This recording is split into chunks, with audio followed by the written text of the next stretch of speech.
बहुत बहुत स्वागत है आप सभी का आपके अपने YouTube channel Shukla study point में। मैं शिवम शुक्ला आप सभी दोस्तों का हार्दिक स्वागत करता हूं।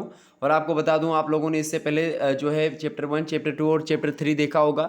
यहां पर मिस जो है प्रिंट हो चुका है, यहां पर 3 लिखा है, यहां पर 4 करना है। ओके, परेशान मत होइएगा उसके लिए। तो हिंदी साहित्य बीए तृतीय सेमेस्टर अर्थात BA second year third semester chapter number 4 के बारे में चर्चा करेंगे। आपको बता दूंगा कि आप सभी ने जो है कोर्स को पे किया है और इसलिए आपको एक प्रकार से विधिवत तरीके से आपकी क्लासेस हो रही हैं। ये क्लासेस मात्र आप लोग ही देख रहे हो, बाकी यूट्यूब पर खुले मंच पर ये नहीं है। परेशान मत होइएगा, जिन्होंने पे किया है उन्हीं के लिए कक्षाएं आपकी समक्ष जो है प्रदर्शित हो रही हैं।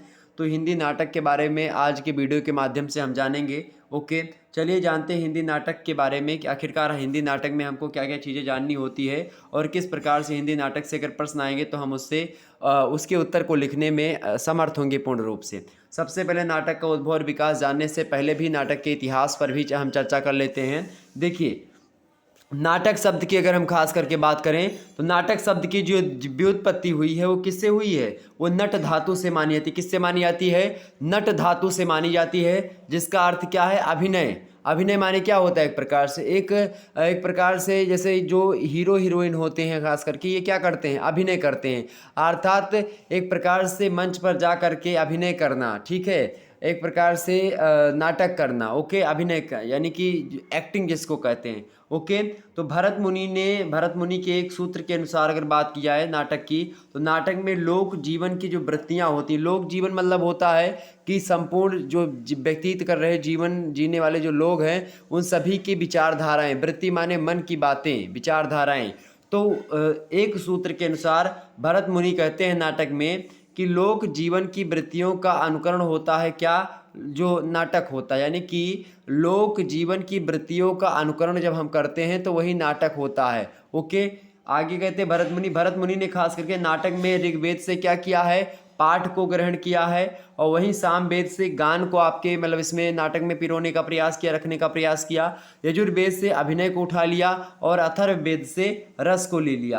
अर्थात देखिए, ऋग्वेद से पाठ को यहाँ पर नाटक में समाहित किया गया, सामवेद से गान को जो है समाहित किया गया, और यजुर्वेद से अभिनय को, और इसके अलावा अथर्ववेद से बात किया है तो रस को। इसीलिए चूंकि इसमें हर एक वेद के एक एक क्वालिटी, एक एक गुण विद्यमान किया किसने? आचार्य भरत मुनि ने। और इसीलिए खास करके भारतीय नाट्य शास्त्र में नाटक को क्या कहा जाता है? पंचम वेद कहा जाता है, चूंकि इसमें चारों वेदों के जो तत्व हैं वो समाहित किए गए हैं, और इसी कारण से इसको हम क्या कहते हैं? इसको हम पंचम वेद के नाम से जानते हैं। तो पंचम वेद किसे कहा जाता है? सबसे पहला प्रश्न यही आपका बनता है। पंचम वेद नाटक को कहा जाता है। किसने कहा है? भरत मुनि ने कहा है। और भरत मुनि ने इसको क्यों कहा? चूंकि इसमें नाटक के 4 तत्वों का अलग अलग जो है वेदों से एक एक तत्वों को उठाया और उसको नाटक में रखा, और एक नई विधा का प्रचलन, एक नए तरीके से प्रस्तुत करने का प्रचलन इन्होंने करवाने का प्रयास किया। तो इसे नाटक की संज्ञा दी गई, और कहा जाता है कि इसका निर्माण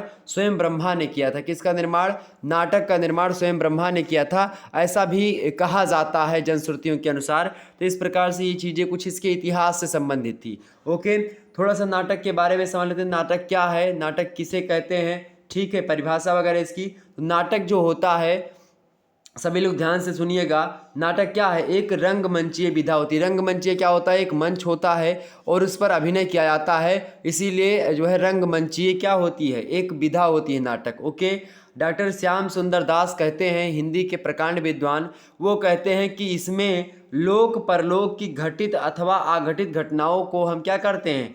दृश्य दिखाने का आयोजन करते हैं। अर्थात चाहे वो घटनाएं लोक की हो, लोक जीवन की हो, चाहे वो परलोक की घटनाएं हो, यानी किसी अलग अलग लोक की घटना हो, ठीक है, उन्हीं घटनाओं को जो कि लोगों ने नहीं देखा है उनको दृश्य और श्रव्य का एक प्रकार से एक संगम करके दिखाने का प्रयास। अर्थात आपको आवाज़ भी सुनाई पड़ेगी और एक अभिनय भी दिखेगा कि वो घटना जो पूर्व काल में हो चुकी है, या वह घटना जो किसी परलोक में हो चुकी है, या वह घटना जो किसी लोक में या किसी अन्य स्थान पर हो चुकी है, लेकिन उसको हम लोगों ने नहीं देखा या नहीं देखा इसका मैटर उतना ज़्यादा नहीं करता है। लेकिन फिर भी ऐसी घटनाएं जिनसे से लोग अपरिचित होते हैं उनको रंगमंच पर ला करके एक दिखावे के तौर पर एक दृश्य और श्रव्य दोनों प्रकार का दृश्य और शून्य मतलब दिखाई दे और सुनाई पड़े, इस प्रकार के द्वारा इसको कला का जो है प्रस्तुतिकरण एक प्रकार से वही नाटक कहलाता है। और यही कहा किसने, श्याम सुंदर दास ने कहा कि इसमें लोक परलोक की जो घटित घटनाएं हैं और अघटित घटनाएं, ऐसी घटनाएं भी जो कि घटित ही नहीं हुई हैं, ऐसी घटनाएं जो घटित हुई हैं, किसी भी घटना का हम क्या कर सकते हैं, उसको दृश्य दिखाने का आयोजन किया जाता है। और इस कार्य करने के लिए, इस कार्य को करने के लिए अभिनय की सहायता ली जाती है, यानी कि एक्टिंग की सहायता ली जाती है। और यही क्या होता है, यही नाटक होता है। ऐसा बताया किसने, डॉक्टर श्याम सुंदर दास जी ने। आगे बढ़ते थोड़ा सा हिंदी नाटक की अगर हम बात करते हैं तो इसका मूल स्रोत जो है संस्कृत से, चूँकि संस्कृत में सबसे पहले नाटकों की विकास आप देख सकते हैं। तो देखिए हिंदी नाटक के मूल स्रोत की अगर बात की जाए, देखेंगे सभी लोग हिंदी नाटक के मूल स्रोत माने क्या होता है कि ऐसा स्रोत जहाँ से ही मतलब उपज हुई है, मूल मतलब जड़ होता है। अर्थात हिंदी साहित्य में नाटक की अगर जड़ की बात की है हिंदी नाटकों के, तो हिंदी नाटकों की जड़ कहीं ना कहीं पे आपको संस्कृत नाटक में आपको दिखाई पड़ेगी। अर्थात हिंदी नाटक के मूल स्रोत संस्कृत के नाटक हैं। संस्कृत भाषा सबसे पहले आपको पता होगा, उसके बाद में पाली आती है, उसके बाद में प्राकृत भाषा आती है, उसके बाद में अपभ्रंश आती है। तो इन्हीं भाषाओं में आप देखिएगा धीरे धीरे नाटकों का विकास होता है और इन्हीं भाषाओं से होती हुई प्राचीन नाटक परंपरा हिंदी में आकर के घुस जाती है, हिंदी में प्रविष्ट हो जाती है। और प्रारंभ में पूर्ववर्ती नाटक यानी जो पहले नाटक हुआ करते थे, शुरुआत में जब हिंदी का दौर चल रहा था तो पूर्ववर्ती नाटकों की मतलब उन सभी नाटकों का जो नाटक पहले हो चुके थे अलग अलग भाषाओं में, उनका हिंदी में अनुवाद किया गया। और जब उनका यानी कि जो पाली में नाटक थे, जो प्राकृत में थे, जो संस्कृत में नाटक थे, जो अपभ्रंश में नाटक थे, उनका क्या किया गया, उन नाटकों का क्या किया गया भैया, उन नाटकों का अनुवाद किया गया। और जब उन नाटकों का अनुवाद किया गया तो वही खास करके आप देखिएगा उसमें कौन सी शैली का प्रयोग है और किस प्रकार के मंतव्य को रखा गया है, क्या उद्देश्य है, कौन सा रस है, किस प्रकार से प्रस्तुतिकरण होना चाहिए, तमाम प्रकार की चीज़ों को लोगों ने सीखा। और फिर बाद में मौलिक लेखन प्रारंभ हुआ। मौलिक लेखन मतलब क्या होता है, सबसे पहले हिंदी में अगर बात की जाए तो अनुदित जो है नाटक है। अनुदित मतलब होता है अनुवाद किए हुए नाटक, अर्थात संस्कृत के नाटकों का, पाली के, प्राकृत के नाटकों का शुरुआती दौर में क्या हुआ, खूब अनुवाद किया गया हिंदी के विद्वानों के द्वारा। उसके बाद में क्या हुआ, धीरे धीरे जब लोगों को पता चला कि ऐसे ऐसे लिखना है, फिर वो लोग स्वतः ही उसकी विशेषताओं को ग्रहण करने के बाद में मौलिक लेखन करने लगे। मौलिक लेखन का मतलब होता है कि खुद का यानी हिंदी में, और हिंदी एक प्रकार से नई कहानी हो, एक प्रकार से नया दृश्य हो, उसको दिखाने का प्रयास। ओके, यानी कि एक मौलिक तरीके से जिसमें किसी का कॉपीराइट ना हो, किसी का चुराया हुआ ना लग रहा हो, तो वो मौलिक लेखन होगा। तो उसका प्रारंभ होता है हिंदी में। प्रारंभिक अवस्था के नाटक अंग्रेजी नाटक, बंगला और फारसी, इन सभी रंगमंच से बहुत अधिक प्रभावित हुआ करते थे।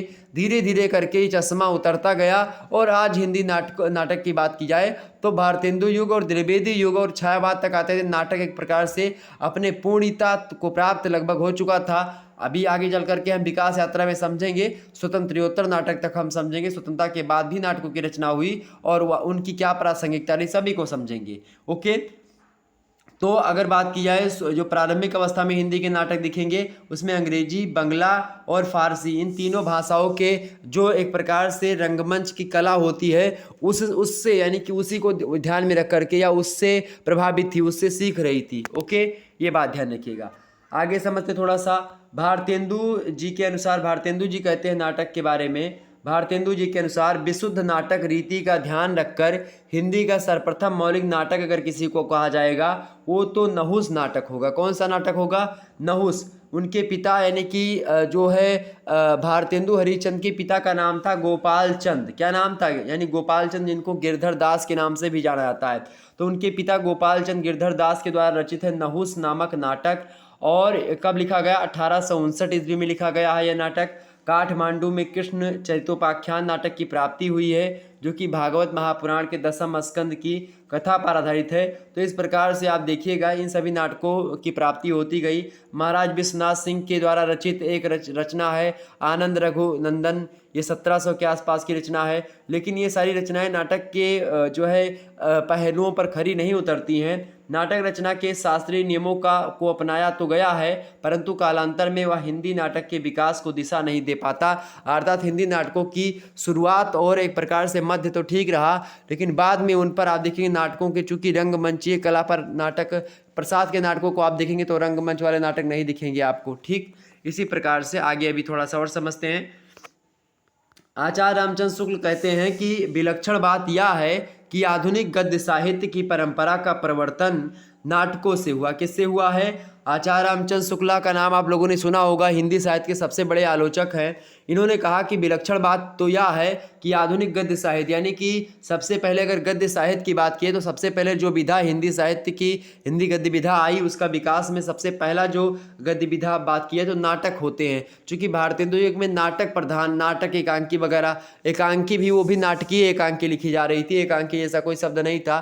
बाद में आकर के एकांकी का विकास होता है। नाटकों के ही जो है प्रवर्तन से, नाटकों के ही द्वारा बात किया है तो एक हिंदी साहित्य के गद्य परंपरा का शुरुआत होता है। भारतेंदु से पहले नाटक के नाम 2-4 ग्रंथ ब्रजभाषा में लिखे गए हैं। उसके बाद में उसमें विश्वनाथ सिंह के आनंद रघुनंदन को छोड़ करके किसी में नाटक के तत्व विद्यमान नहीं है। अर्थात शुक्ला जी ने कहा, आचार्य रामचंद्र शुक्ला जी ने कहा कि भले ही जो है भारतेंदु जी से पहले 2-3 नाटक लिखे गए हों, लेकिन उनमें से कुछ तो ब्रजभाषा के हैं। अगर विश्वनाथ सिंह का आनंद रघुनंदन छोड़ दिया जाए तो बाकी किसी भी नाटक में जो नाटक के तत्व होते हैं वो तत्व विद्यमान नहीं थे। ओके, इसलिए उनको स्वीकार नहीं किया जा सकता हिंदी नाटक में, मौलिक नाटक में खास करके।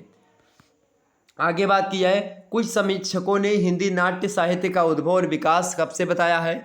19वीं शताब्दी से बताया, यानी कि 1800 के बाद। ठीक है 1801 से बाद की जो ये काल होता है वही 19वीं शताब्दी है। ओके, तो स्वीकार किया। किंतु डॉक्टर दशरथ ओझा कहते हैं उन्होंने एक अपना महत्वपूर्ण अनुसंधान किया और उससे द्वारा माना कि नाटक का विकास या उद्भव जो हुआ है वो 13वीं शताब्दी में हो चुका था। 13वीं शताब्दी मतलब कि लगभग 1201 से ईस्वी के बाद से ही नाटकों का सृजन होता रहा है, नाटकों की रचना होती रही है, ये डॉक्टर दशरथ ओझा कहते हैं। इसके बाद में डॉक्टर ओझा के मतानुसार ही हिंदी का सर्वप्रथम नाटक अगर किसी को कहें तो किसे कहेंगे? गय कुमार रास। गय कुमार रास हिंदी साहित्य का सर्वप्रथम नाटक है जिसका लेखन काल 1289 विक्रमी संवत का रहा है। इसी क्रम में उन्होंने हिंदी नाटकों की परंपरा का उदय 13वीं शताब्दी के संदेश रासक से ही मान लिया और इसमें नाटकीय तत्वों का समावेश भी आप देखेंगे। संदेश रासक जो अब्दुल रहमान की रचना है, इसमें आप देख सकते हैं नाटकीय तत्व विद्यमान है। ओके, ये बात ध्यान रखिएगा। तो इसीलिए उन्होंने मान लिया। वैसे हिंदी नाट्य साहित्य के विकासात्मक अध्ययन के लिए अगर हम देखें तो अगर उनके कालों को, उनके समय काल को हम बांटें तो कुछ इस प्रकार से बांट सकते हैं। देखिए 6 प्रकार के जो है काल विभाजन हम कर सकते हैं, देखेंगे आप। पहला है पूर्व भारतेंदु युगीन हिंदी नाटक, यानी भारतेंदु जी से पहले जो कुछ नाटक लिखे जा रहे थे उसको हम पूर्व भारतेंदु युगीन नाटक कहते हैं। चूँकि भारतेंदु जी नाटकों के प्रणेता रहे हैं, इसीलिए जब भी हम नाटकों को बांटेंगे तो नाटकों को उन्हीं के आधार के, उनसे पहले के नाटक, उनके समय के नाटक, उनके बाद के नाटक। ओके, तो उन भारतेंदु युगीन नाटक हिंदी नाटक देखेंगे, यानी उनके समय में भी कुछ नाटक लिखे जा रहे थे, वो तो स्वयं लिख ही रहे थे, उसके अलावा भी और लोग लिख रहे थे। ठीक, उसके बाद में द्विवेदी युगीन नाटक यानी भारतेंदुत्तर जो नाटक हैं जिसको द्विवेदी युग कहते हैं, द्विवेदी युग में जो नाटक लिखे रहते हैं उनको समझेंगे। प्रसाद युग में जो नाटक लिखे जा रहे थे उसके बारे में। ठीक है, प्रसादोत्तर यानी कि प्रसाद युग के बाद, यानी कि प्रगति और प्रयोगवाद में जो लिखे जा रहे थे वो नाटक। इसके अलावा स्वतंत्रोत्तर यानी 1947 ईस्वी के बाद जो नाटक खास करके आए वो नाटक। ठीक है, ये बात क्लियर हो गई आपकी। तो आइए हम थोड़ा सा जान लेते हैं कि आखिरकार पूर्व भारतेंदु युगीन हिंदी नाटक में कौन कौन से नाटककार हैं और कौन कौन सा महत्वपूर्ण नाटक लिखा गया जो कि हिंदी साहित्य को समृद्धि प्रदान करता है। बात की जाए भारतेंदु युगीन हिंदी नाटक की, भारतेंदु पूर्व की यानी पूर्व भारतेंदु युगीन नाटक की, तो 17वीं शताब्दी से ही हिंदी नाटकों की रचना होने लगी थी, किंतु इनमें नाटक के तत्वों का पूर्णतः अभाव था। यानी नाटक के जो तत्व होते हैं जिनके कारण से कोई गद्य विधा एक नाटक कहलाती है, उन तत्वों का कहीं ना कहीं पे अभाव रहा, यानी कि कमी रही। देवकृत देव माया प्रपंच और ये एक नाटक है। इसके अलावा जो है ब्रजवासीकृत प्रबंध चंद्रोदय, बनारसी दास के द्वारा लिखित समय सार, ये सब नाटक हैं। श्रृंगार काल में ही लिखे जा चुके थे, रीतिकाल के समय काल ही, परंतु इनकी गणना नाट्य साहित्य के अंतर्गत नहीं की जाती है। और क्यों नहीं कह दी? क्योंकि नाटक के तत्व इनमें विद्यमान नहीं थे। निवाज के द्वारा लिखी गई शकुंतला, हृदय राम ने लिखा हनुमान नाटक, प्राणचंद की रचना है, प्राणचंद चौहान की जो है रामायण महानाटक। इन नाटकों में आप देखिएगा नाटक के तत्वों का अभाव रहा, यानी कमी रही। और भारतेंदु के पूर्व केवल 2 ही मौलिक नाटक मिलते हैं, जिनमें पहला नाटक है रीवा के महाराज थे, रीवा नरेश महाराजा विश्वनाथ सिंह के द्वारा लिखित आनंद रघुनंदन। ये जिसमें मौलिक एक प्रकार से मौलिकता है, एक प्रकार से इन्होंने खुद अपने हिसाब से लिखा, किसी का नकल वगैरह नहीं, कॉपीराइट का सिस्टम नहीं था। आनंद रघुनंदन जो कि विश्वनाथ सिंह यानी कि जो रीवा नरेश हैं महाराजा विश्वनाथ सिंह, उन्होंने आनंद रघुनंदन नाम का नाटक लिखा, जो कि एक मौलिक रचना है। और दूसरी जो मौलिक रचना की बात अगर मैं करूं, दूसरी मौलिक रचना कौन सी आपके समक्ष आएगी? दूसरी भारतेंदु जी के पिताजी थे, उनका नाम था गोपाल चंद्र यानी गिरधर दास। तो गोपाल चंद्र गिरधर दास भारतेंदु जी के पिता ही हैं। इनका लिखा हुआ नाटक नहुस। इनमें दोनों में आप देखिएगा तो नाटक के तत्वों का उचित ढंग से संरक्षण भी आप देख सकते हैं। और इतना तो मानना ही पड़ेगा इन नाटकों में कि गिरधर दास गोपाल चंद्र ने मतलब उनके नाट्य लेखन में जो मौलिकता थी वह पूर्ण रूपेण हरिश्चंद्र जो उनके लड़के हैं उनमें दिखाई पड़ती है। अर्थात आप देखिएगा कि ये जो नहुस नाटक है, प्रथम नाटक इसी को माना जाता है। इसमें नाटक के तत्व भी विद्यमान है और वही नाटक के तत्व, वही शैली और वही विशेषताएं भारतेंदु के नाटकों में भी विद्यमान है जो उनके पिताजी में विद्यमान थी। ये बात ध्यान रखिएगा। तो इस प्रकार से इस युग के कुछ नाटककार और नाटकों के बारे में मैंने आपको बताया। दूसरा युग आपका आता है भारतेंदु युगीन नाटक। भारतेंदु युगीन नाटक की अगर बात की जाए तो इनमें देखिएगा, चूंकि दूसरा आपका कौन सा आता है? दूसरा युग आपका कौन सा आएगा भाई? पूर्व भारतेंदु युगीन हिंदी नाटक और दूसरा आएगा भारतेंदु युगीन नाटक। तो भारतेंदु युगीन नाटक में अगर हम बात की जाए तो भारतेंदु जी का सबसे महत्वपूर्ण योगदान तो रहा ही है। भारतेंदु को हिंदी का प्रथम नाटककार माना गया है और इन्होंने जहां एक और जन सामान्य के अंतर्गत या अंतर्मन में चल रही राष्ट्रीय भावना को जागृत किया, वहीं दूसरी ओर सामाजिक और धार्मिक जागरूकता का भी संदेश दिया। जहां पर रीतिकालीन कवि लोग जो है एक प्रकार से श्रृंगार रसमंडन में और नारी की श्रृंगारिकता में एक प्रकार से डूबे हुए थे। राजा की एक प्रकार से राजाश्रिता करते करते उनकी दाढ़ी बाल पक रहे थे, उन्हीं में सारा जीवन अपना समर्पित कर दिया करते थे। वहीं पर भारतेंदु युग में जब आप प्रवेश करेंगे, भारतेंदु युग के नाटकों में जो है कहीं ना कहीं पे जन सामान्य के अंतर्मन की राष्ट्रीय भावना को जगाया। वहीं पर दूसरी ओर सामाजिक और धार्मिक जागरूकता का भी संदेश इनके नाटकों में आप देख सकते हैं। भारतेंदु के बारे में गणपत चंद्र गुप्ता जी कहते हैं कि यदि हम एक ऐसा नाटककार ढूंढें जिसने नाट्य शास्त्र के गंभीर अध्ययन के आधार पर नाट्य कला की सैद्धांतिक आलोचना लिखी हो, जिसमें प्राचीन एवं नवीन स्वदेशी और विदेशी नाटकों का अध्ययन और अनुवाद किया हो, जिसने वैयक्तिक और सामाजिक तथा राष्ट्रीय जो समस्याएं हैं उनको लेकर के अनेक पौराणिक, ऐतिहासिक और मौलिक नाटकों की रचना की हो और जिसने नाटकों की रचना ही नहीं अपितु उन्हें रंगमंच पर खेल कर भी दिखाया हो, तो इन सब विशेषताओं से संपन्न नाटककार हिंदी में ही नहीं समस्त विश्व की अगर बात की जाए तो विश्व साहित्य में केवल 2-4 नाम ही आपको देखने को मिलेंगे और उन 2-4 नामों में सबसे ऊंचा स्थान जो रहेगा वो किसका रहेगा? वो भारतेंदु बाबू का ही रहेगा। अर्थात गणपत चंद्र गुप्ता कहते हैं कि यदि हमको एक ऐसा नाटककार ढूंढना हो जिसने नाट्य शास्त्र के गंभीर अध्ययन के आधार पर नाट्य कला की सैद्धांतिक आलोचना लिखी हो, जिसने प्राचीन एवं नवीन स्वदेशी और विदेशी नाटकों का अध्ययन और अनुवाद किया हो, जिसने वैयक्तिक, सामाजिक और राष्ट्रीय समस्याओं को लेकर के तमाम पौराणिक, ऐतिहासिक, मौलिक नाटकों की रचना करी हो, जिसने नाटकों की रचना ही नहीं अपितु उन्हें रंगमंच पर खेल करके भी दिखाया हो, इन सभी विशेषताओं को अपने में समाहित किए हुए अगर नाटककार है, हिंदी में नहीं पूरे संसार के भाषाओं के नाटककार में अगर देखा जाए पूरे विश्व के साहित्य में, तो केवल 2-4 नाम ही ऐसा मिलेगा। उन 2-4 नामों में भी सबसे अव्वल दर्जे का, सबसे महत्वपूर्ण अगर नाम आएगा तो भारतेंदु हरिश्चंद्र का नाम होगा, ये गणपत चंद्र गुप्ता ने कहा। तो भारतेंदु जी निश्चित तौर पर नाटककार के रूप में एक सफल नाटककार हैं। हिंदी साहित्य में नाटक का कहीं न कहीं पे विस्तार और नाटक की जो विधा है उससे हिंदी साहित्य की शब्द संपदा को भरने का प्रयास किया, तो भारतेंदु बाबू ने किया।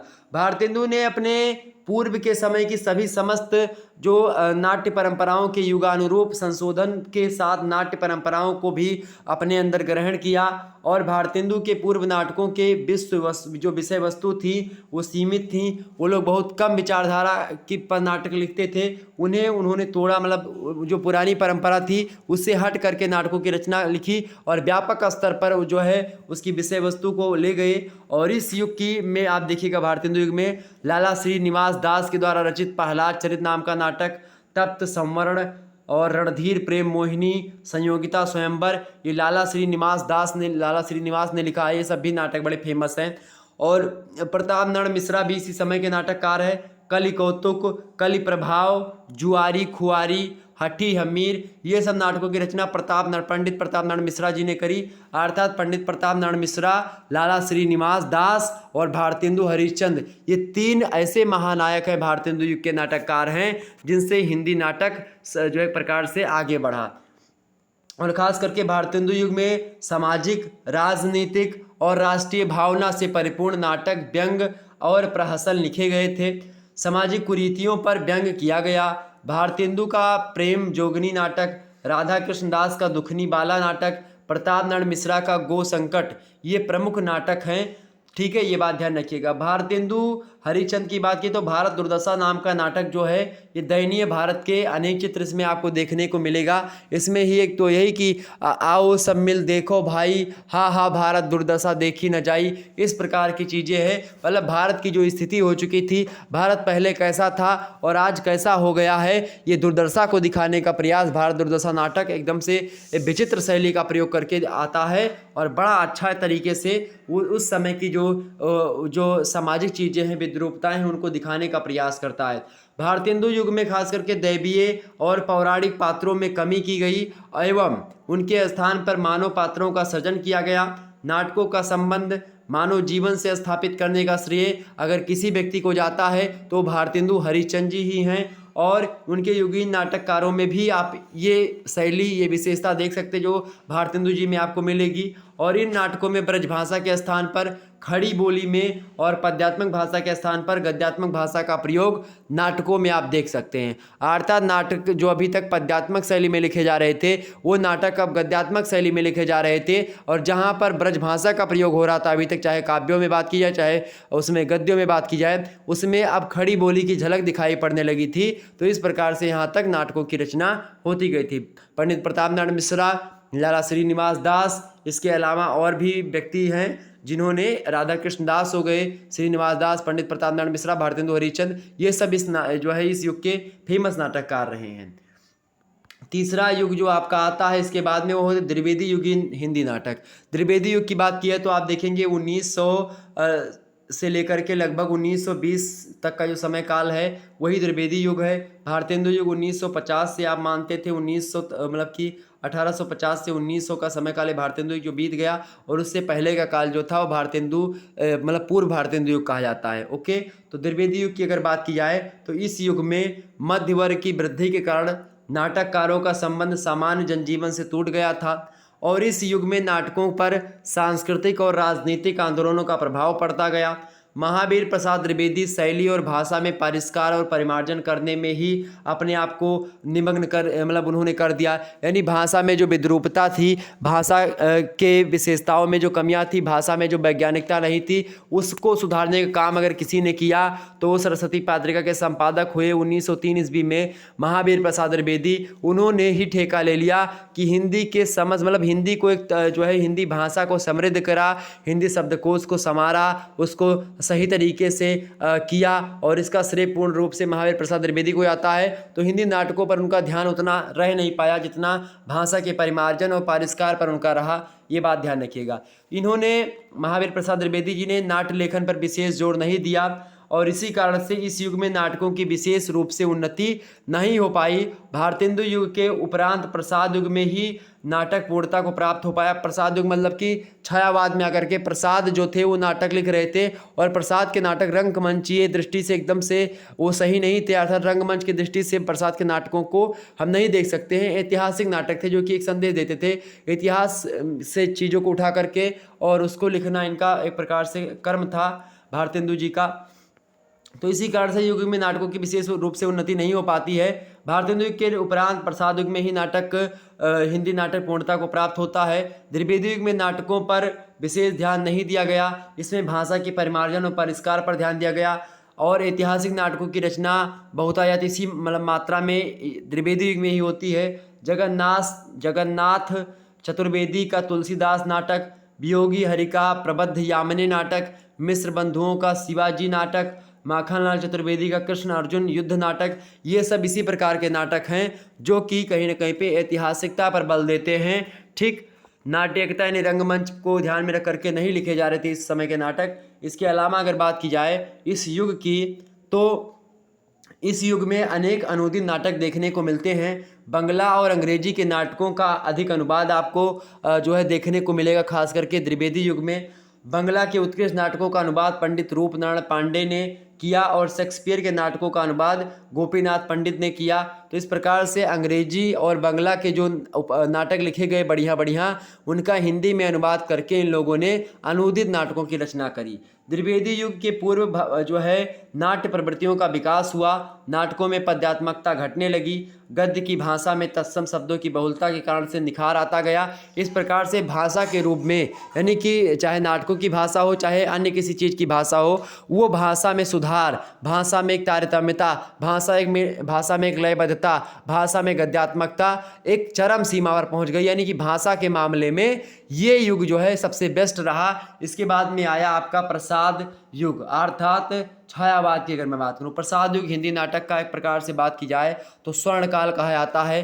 क्यों स्वर्णकाल कहा जाता है? क्योंकि स्वयं प्रसाद जी ने अपने नाटकों में भारतीय इतिहास के स्वर्ण युग जो था, यानी गुप्त काल, चूँकि भारतीय इतिहास जब आप पढ़ते हैं और इतिहास में गुप्त पीरियड को यानी कि गुप्ता काल को हिंदी मतलब कि इतिहास का पूरे के पूरे, हिंदी के इतिहास का नहीं, वैसे इतिहास का स्वर्ण युग कहा जाता है, स्वर्णकाल कहा जाता है गुप्ता काल को, यानी कि गुप्त पीरियड को। ओके, तो इस प्रकार से चूँकि भारतेंदु छायावाद में यानी कि प्रसाद युग में जो प्रसाद युग के नाटक हैं, यानी स्वयं प्रसाद जी उन चीज़ों को यानी कि जो गुप्त काल की चीज़ें थी उन्हीं को उठा करके नाटक लिख रहे थे। चूँकि गुप्त काल स्वर्ण काल था, तो इसीलिए आप देखें भारतीय इतिहास के स्वर्ण युग गुप्त काल को विषय वस्तु बना करके जो है अपने नाटकों में पिरो देते थे, चाहे वो चंद्रगुप्त हो या ध्रुव स्वामिनी हो। तमाम प्रकार के नाटकों की रचना इसी प्रकार से इन्होंने करी है, वो सब गुप्त काल से ही संबंध रखते हैं। और इनके नाटकों अर्थात भारत जो है क्या बोलते हैं, जयशंकर प्रसाद के नाटकों की बात की जाए तो उनमें स्वाभिमान आपको दिखाई पड़ेगा, स्वदेशाभिमान दिखाई पड़ेगा, जातीय गौरव दिखाई पड़ेगा। ये सब मर्मस्पर्शी तरीके से अभिव्यक्ति इनकी अगर किसी के नाटकों में मिलती तो वो जयशंकर प्रसाद है। प्रसाद के नाटकों की भाषा संस्कृत निष्ठ हिंदी रहती है, जिसको आसानी से समझना पाठकों के लिए एक प्रकार से कठिन काम हो जाता है, दुरूह काम हो जाता है। सामान्यतया उनके नाटक रंगमंच के अनुकूल नहीं है, अर्थात रंगमंचीय दृष्टि से लिखे गए नाटक नहीं है वो। उनमें गीतों की अधिकता आप नाटकों में देखेंगे, संवादों का असंतुलित रूप से लंबा और छोटा होना आप देखिएगा, भाषागत क्लिष्टता आपको यानी कि कठिनता, भाषा आपको पढ़ने में एक प्रकार से कठिनता महसूस होगी। यानी ये सब दोष इनके नाटकों में आपको दिखाई पड़ेंगे, जिसके कारण से उनके नाटक रंगमंच के प्रतिकूल लगने लगते हैं। इनके नाटकों में सज्जन नाटक ये जयशंकर प्रसाद का है, कल्याणी परिणय, करुणालय, प्रायश्चित, राजश्री, विशाख, अजातशत्रु, स्कंदगुप्त, चंद्रगुप्त, ध्रुव स्वामिनी, ये सब नाटक हैं। ध्रुव स्वामिनी जो पाश्चात्य शैली पर लिखित एक समस्या नाटक है। ध्रुव स्वामिनी नाटक तो एक समस्या नाटक है, ओके, ये बात ध्यान रखिएगा। और ये आपके सिलेबस में भी आपके संकलित किया जाता है। ओके, आगे बढ़ते हैं, हम थोड़ा सा और जानने का प्रयास करते हैं, देखते हैं कि क्या है आपके पाठ्यक्रम में संकलित, उसको हम पढ़ेंगे। देखिए, पहले तो ध्रुव स्वामिनी ही शायद था। अगला, तो विषय वस्तु की दृष्टि से इस युग में पौराणिक नाटक लिखे गए, ऐतिहासिक नाटक लिखे गए, सामाजिक नाटक भी लिखे गए, यानी कि अनेक प्रकार के नाटक लिखे गए। इस युग के नाटककारों की अगर बात की, प्रमुख नाटककार सुदर्शन, पांडे बेचन शर्मा, उग्र, लक्ष्मी नारायण मिश्र, ठीक है, गोविंद वल्लभ पंत, उदय शंकर भट्ट, हरे कृष्ण प्रेमी, ये सब जो है प्रसाद युग के प्रमुख नाटककार में हमारे समक्ष नज़र आते हैं। तो इनका नाम आप लोग सब लोग ध्यान रखिएगा। इसका पीडीएफ मैं सेंड कर दूंगा अभी, आप लोग इसको जरूर देख लीजिएगा। ओके, चलिए, प्रसादोत्तर युगीन हिंदी नाटक की अगर बात की है, प्रसादोत्तर मतलब कि प्रसाद युग के बाद का जो नाटक आता है, ठीक, प्रसाद जी के बाद का जो नाटक आता है उसको प्रसादोत्तर नाटक कहते हैं। तो प्रसाद युग के बाद नाट्य विधाओं का क्रमशः उत्तरोत्तर विकास हुआ। उत्तरोत्तर मतलब कि धीरे धीरे विकास हुआ बाद में। और इस युग के नाटककारों पर आप देखेंगे शॉ, इब्सन और मैटरलिंक, ये सब पाश्चात्य नाटककार हैं। इन नाटककारों का स्पष्ट प्रभाव आप देख सकते हैं। और इस युग का नाटक समसामयिक जीवन, यानी कि जो उस समय चल रही घटनाएं होती हैं, उस समय चल रहे दृश्य होते हैं, उन्हीं को नाटकों के दृश्य बनाने का प्रयास और समस्याओं से अधिक जुड़ा हुआ था। नाटककारों ने समस्याओं से आत्मसात किया और उनका समाधान भी खोजने का प्रयत्न किया। पौराणिक एवं ऐतिहासिक नाटक सांस्कृतिक पुनरुत्थान के निमित्त लिखने जाने लगे, यानी कि संस्कृति जो एक प्रकार से दब चुकी है, भारतीय संस्कृति, वो आगे बढ़ सके, इस प्रकार के नाटकों की रचना यहाँ पर आपको देखने को मिलेगी। जो पौराणिक नाटक थे, जो ऐतिहासिक नाटक थे, उन सभी नाटकों को और बढ़ा चढ़ा करके बताना, उनको एक प्रकार से उनका पुनरुत्थान करना, यही इस नाटक का उद्देश्य रहा। पौराणिक नाटककार अधिकांशतः भगवान राम और भगवान श्री कृष्ण के चरित्र पर नाटक लिख रहे थे। और इसके तदंतर इसके बाद वाले जो नाटक थे बच रहे, वो ऐतिहासिक नाटकों में प्रेम, विवाह, तलाक, दहेज, छुआछूत, इन सभी यानी कि जो वर्तमान की समस्याएं थीं, उन समस्याओं को ध्यान में रख करके जो पौराणिक चीज़ें थी उनको कह करके उनके माध्यम से वर्तमान की समस्याओं के समाधान को अपने नाटक में पिरोने का प्रयास ये लोग कर रहे थे। और इस काल के नाटककारों में सर्वप्रथम गोविंद वल्लभ पंत का नाम आता है। पंत जी ने अपने नाटकों की रचना प्रसाद जी की भावभूमि पर संपन्न की। इन्हें मतलब इनके लिखे गए नाटकों में कला के साथ साथ अभिनेता का प्राधान्य था पंत जी के। और इनके नाटकों में आप देखिएगा जैसे कि कंजूस की खोपड़ी, वरमाला, राजमुकुट, अंगूर की बेटी, अंतापुर का छिद्र, सिंदूर, और इसके अलावा सिंदूर, ठीक है, बिंदी, ययाति, ये सब नाटक रहे हैं। इस युग के अन्य नाटककारों में अगर नाम गिनाया जाए तो सेठ गोविंद दास हो गए, लक्ष्मी नारायण मिश्र हो गए, पांडे बेचन शर्मा उग्र हो गए, उपेंद्र नाथ अस्क हो गए, वृंदावन लाल वर्मा, ये सब जो है बड़े कलाकार थे, नाटक लिखने वाले बड़े नाटककार माने जाते हैं। खास करके किसके भाई, तो ये प्रसादोत्तर। ओके, ये बात ध्यान रखिएगा। लक्ष्मी नारायण मिश्रा के ऊपर इब्सन और शॉ का विशेष प्रभाव आपको दिखाई पड़ेगा।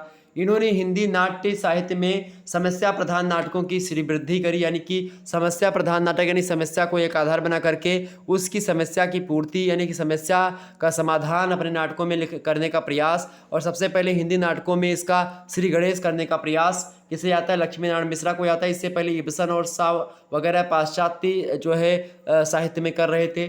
मिश्र जी के जो है मिश्र जी के नाटकों में आप देखिएगा, लक्ष्मी नारायण मिश्रा जी के नाटकों में समाज के जो है कहीं ना कहीं पे स्तंभ, मिश्रा जी के जो नाटक है उनमें समाज के स्तंभ, इनका नाटक है बड़ा फेमस है। सन्यासी नाटक फेमस है, राक्षस का मंदिर नाटक है, राजयोग, मुक्ति का रहस्य, गुड़िया का घर, नारद की बीड़ा, गरुड़ध्वज, वत्सराज और बितस्ता की लहरें, ये सब ऐसे नाटक हैं जो कि विशेष रूप से हमारे समक्ष आते हैं। तो ये सब नाटक लक्ष्मी नारायण मिश्र जी के हैं जो कि बड़े फेमस हैं। ओके, बात की जाए अगर हम उदय शंकर भट्ट के नाटकों की, तो उदय शंकर भट्ट के नाटक की अगर हम बात करें भाई, तो उदय शंकर भट्ट ने पौराणिक नाटकों की रचना करी है। और उसकी अधिकता इनके मतलब कि अधिकतर जो नाटक लिखे हैं ये पौराणिक नाटकों मतलब पौराणिक कथाओं पर ही इनके नाटक आश्रित हैं। और इन नाटकों में इतिहास के साथ कल्पना की भी समानता, यानी कि इतिहास जहाँ पर है उसी वहीं पर कल्पना का भी समावेश उतने अधिक मात्रा में, जितना इतिहास है उतनी कल्पना की भरमार आपको देखने को मिलेगी। ऐतिहासिक नाटकों में दाहर और विक्रमादित्य, दाहर एक राजा थे जो है जम्मू कश्मीर के आसपास थे, 712 ईस्वी में उन पर आक्रमण होता है, मोहम्मद बिन कासिम आता है, वो उस समय के नाटक दाहर विक्रमादित्य को आप सभी लोग जानते होंगे, विशेष रूप से उल्लेखनीय है, उन्हीं पर नाटकों की रचना करी। अमा और सागर विजय उच्च कोटि के पौराणिक नाटक है इनके गीत नाट्यों में बात की तो मत्स्यगंधा एक नाटक है। मत्स्यगंधा एक प्रकार से एक मछली मारने वाली कन्या होती है, मतलब उसको एक ऋषि होते हैं वो उसको बनाते हैं, वो एक नाटक है, चर्चा करेंगे किसी दिन, हालांकि आपको पढ़ना नहीं है, ठीक है, बस ये जान लेना। राधा नाटक है, विश्वामित्र, कालिदास, मेघदूत, ये सब नाटक किसके, उदय शंकर भट्ट के नाटक है। ओके, ये बात ध्यान रखिएगा। प्रसादोत्तर नाटकों में सेठ गोविंद दास अत्याधुनिक नाटक कहे मतलब नाटककार कहे जाते हैं कि ये आधुनिकता में भी अति आधुनिक नाटककार कहे जाते हैं सेठ गोविंद दास। इनके नाटकों में दुख क्यों, दलित कुसुम, हिंसा अहिंसा, ये सभी नाटक लिखे गए। कौन से नाटक? दुख क्यों, दलित कुसुम, हिंसा या अहिंसा, ये सब नाटक लिखे गए। और ऐतिहासिक नाटककारों में अगर बात की जाए इस युग के, तो वृंदावन लाल वर्मा का नाम विशेष रूप से लिया जाता है। और इनके ऐतिहासिक नाटकों में जैसे हंस मयूर हो गया, ये ऐतिहासिक नाटक है। झांसी की रानी, बीरबल, कश्मीर का कांटा, पूरब की ओर, फूलों की बोली, ये सब ऐतिहासिक नाटक हैं। और वृंदावन लाल वर्मा ने इन नाटकों का सृजन किया है, उन्होंने लिखा है। ओके, इसके बाद में इस युग के नाटककारों में जो सबसे फेमस नाम है उपेंद्र नाथ अस्क का नाम है। प्रसादोत्तर नाटककारों में अद्वितीय नाटककार ये रहे हैं, मतलब इनके ऐसा कोई नहीं था। इनके नाटकों में आप देखिएगा जय पराजय, स्वर्ग की झलक, कैद और उड़ान, छठा बेटा, ये सब आप देखिएगा, ये सब नाटक आपको दिखाई पड़ेंगे। आदि मार्ग, ये भी एक नाटक है। तो ये सब नाटकों की रचना इन लोगों ने करी। तो इस प्रकार से ये नाटक थे प्रसादोत्तर। इसके बाद में आप देखेंगे प्रगति और प्रयोगवाद जिस समय चल रहा था उस समय नाटकों की रचना हो रही थी, यानी कि 1937 के बाद और 1947 से पहले आप देखिएगा लगभग। ठीक, स्वतंत्रोत्तर हिंदी नाटक की अगर बात की जाए, देखिए यानी कि 1947 के बाद किस प्रकार के नाटक लिखे जा रहे थे। वर्तमान युग अति भौतिकतावादी, बुद्धिवादी एवं यथार्थवादी हो चुका है, यानी कि जो देखेगा वो बोलेगा। भौतिकतावादी है तो उन्हीं चीज़ों का वर्णन होगा, बुद्धिवादी है बहुत सारे विचार दिमाग में आते हैं तो उन सभी हिसाब से नाटकों की रचना में आपको मिलेगी। इस युग में यौन कुंठा, यानी कि एक प्रकार से सेक्स से रिलेटेड जो समस्याएं थी उनको ध्यान में रख करके संत्रास, भयावह भविष्य, धर्म के प्रति लगाव, विज्ञान के क्षेत्र में प्रगति आदि ने मानव जीवन को नाना प्रकार के भयाकुल से कर दिया था। मतलब अलग अलग प्रकार से ये तमाम प्रकार की जो चीज़ें थी, यानी कि यौन कुंठा, संत्रास, भयावह भविष्य कि भविष्य क्या होगा, धर्म के प्रति लगाव, विज्ञान के क्षेत्र में प्रगति, इन सभी ने मानव को आतातायित कर दिया था। और इसका परिणाम यह हुआ कि इस युग में नाटक चाहे वे ऐतिहासिक हो या पौराणिक नाटक हो, सामाजिक हो या धार्मिक नाटक हो, सभी समकालीन समस्याओं से ही जुड़े रहे। अर्थात समस्याएं इतनी प्रबल रूप धारण की हुई थी कि उस समय के नाटक जो लिखे जा रहे थे उन नाटकों ने समस्याओं से मुंह नहीं मोड़ पाए। इस युग में के नाटक केवल काल्पनिक उड़ान ही नहीं भरते थे, बल्कि यथार्थवादी धरातल पर अपने आप को आसीन रखते थे। इस युग के नाटककारों की बात करें तो जगदीश चंद्र माथुर, विष्णु प्रभाकर, मोहन राकेश, लक्ष्मी नारायण लाल, शंकर शेष, नरेश मेहता, विनोद रस्तोगी, सुरेंद्र वर्मा, मुद्रा राक्षस, रमेश बख्शी, मणि मधुकर, सुशील कुमार सिंह, सर्वेश्वर दयाल सक्सेना, अमृत राय, ये मुंशी प्रेमचंद जी के लड़के हैं, मन्नू भंडारी स्त्री नाटककार, ये सब प्रमुख रूप से नाटककार हैं जो कि ये स्वतंत्रता के बाद के नाटककारों में एक मोहभंग दिखाई पड़ेगा आपको सत्ता से। आगे इस युग के नाटक यथार्थवादी नाटक हैं। विषय वस्तु, शैली और रूप विधान की दृष्टि से नवीनता आपको यहाँ पर दिखाई पड़ेगी। नाटकों ने क्रांतिकारी प्रगति भी की है इस स्वतंत्रता के बाद। आज का नाटक पाश्चात्य शिल्प विधान को आत्मसात करने वाला नाटक नहीं है, बल्कि यथार्थ की कसौटी पर अपने को कसकर नवीनतम प्रयोग को लेकर चलने वाला है। अर्थात अब ऐसे नाटकों की रचना नहीं होती है कि वो बंगला और एक प्रकार से अंग्रेजी नाटकों का एक प्रकार से उसी की शैली और उसी की विशेषता को ध्यान में रख करके लिखा जाए। अब नाटक एक प्रकार से खास करके स्वतंत्रता के बाद के नाटक मतलब खुले मंच पर लिखे जा रहे थे और लोगों की वैचारिकता बढ़ रही थी। वो व्यापक धरातल पर नाटकों का सृजन कर रहे थे, अलग अलग समस्याओं को नाटकों का आधार बना रहे थे और इस प्रकार से नाटक का रचना हो रही थी। हिंदी नाटक की अगर बात की जाए तो हिंदी नाटक लंबी यात्रा के उपरांत अपने विकास के चरम उत्कर्ष पर है और आज का नाटक रंगमंची होने के साथ ही साथ साहित्यिक भी है। दर्पण, अनामिका, दिशांतर, ये सब नाट्य संस्थाएं नाट्य शिल्प के नूतन प्रयोग पर, नए नए प्रयोग पर नाटक विधा को उत्तरोत्तर उत्कर्ष यानी कि लगातार धीरे धीरे जो है समय बीतने के साथ साथ उसको लगातार एक नई दिशा और नवीन गति प्रदान करती रही हैं और उत्तरोत्तर उत्कर्ष की ओर ले जा रही हैं, उसकी चरम पर पहुंचा रही हैं। तो इस प्रकार से नाटक का इतिहास जो था वो ठीक ठाक रहा है और वर्तमान भी इसका ठीक है और मेरे हिसाब से भविष्य भी हिंदी नाटकों का ठीक ही होगा और निश्चित तौर पर इसी को हमको संतोष मानना पड़ेगा। यहीं पर अपनी वाणी को विराम देंगे। और इस प्रकार से नाटक की एक लंबी विकास यात्रा आपने समझी।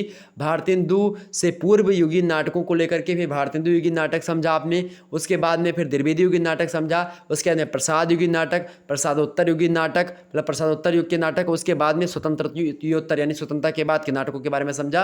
और इस प्रकार से अब तक उन्हीं नाटकों का सृजन होता आ रहा है। खुले मंच पर समस्याओं को ध्यान में रख करके नाटकों का सृजन हो रहा है, रचना हो रही है। और एक हिसाब से आजकल तो मूवीज़ वगैरह भी बहुत ज़्यादा बन रही हैं, हालांकि उन पर फोकस नहीं करेंगे। साहित्यिक दृष्टि से नाटकों की रचना आज प्रासंगिक है, कोई दिक्कत की बात नहीं है उसमें। और नेक्स्ट चैप्टर जो होगा आपका 5वां चैप्टर, उसके अंतर्गत हम आलोचना की व्युत्पत्ति और विकास देखेंगे, यानी कि आलोचना का उद्भव और आलोचना का विकास समझेंगे। आलोचना किसे कहते हैं इसको भी जानेंगे, यानी हिंदी आलोचना के बारे में हम चर्चा करेंगे। ओके, चलिए फिर मिलते हैं हम नेक्स्ट वीडियो में। तब तक के लिए जय हिंद, जय भारत। आप सभी का बहुत बहुत धन्यवाद हमारे साथ जुड़ने के लिए। इसी प्रकार से अपना प्यार हमेशा बनाए रखिएगा। ओके, क्लियर हो गई बातें, सारी चीज़ें आपकी क्लियर हुई तो इस प्रकार से आपने ये नोट्स मैं सेंड कर दूंगा, आप लोग इसको देख लीजिएगा। चैप्टर 3 से पहले आप लोगों ने देखा होगा हिंदी उपन्यास के बारे में, चैप्टर 4 है। ओके, चलिए फिर धन्यवाद, मिलते हैं नेक्स्ट वीडियो में। आप सभी का इसी प्रकार से प्यार दुलार बना रहे, यही मैं ईश्वर से कामना करता हूं। और इसी प्रकार से अपना साथ बनाए रखिएगा। और जिन दोस्तों ने आपके अभी कोर्स नहीं लिया है उनको आप रिकमेंड कर दीजिए, कोर्स अभी भी चल रहा है, कोर्स लेना है तो कोर्स ले सकते हैं। ठीक, धन्यवाद, मिलते हैं नेक्स्ट वीडियो में।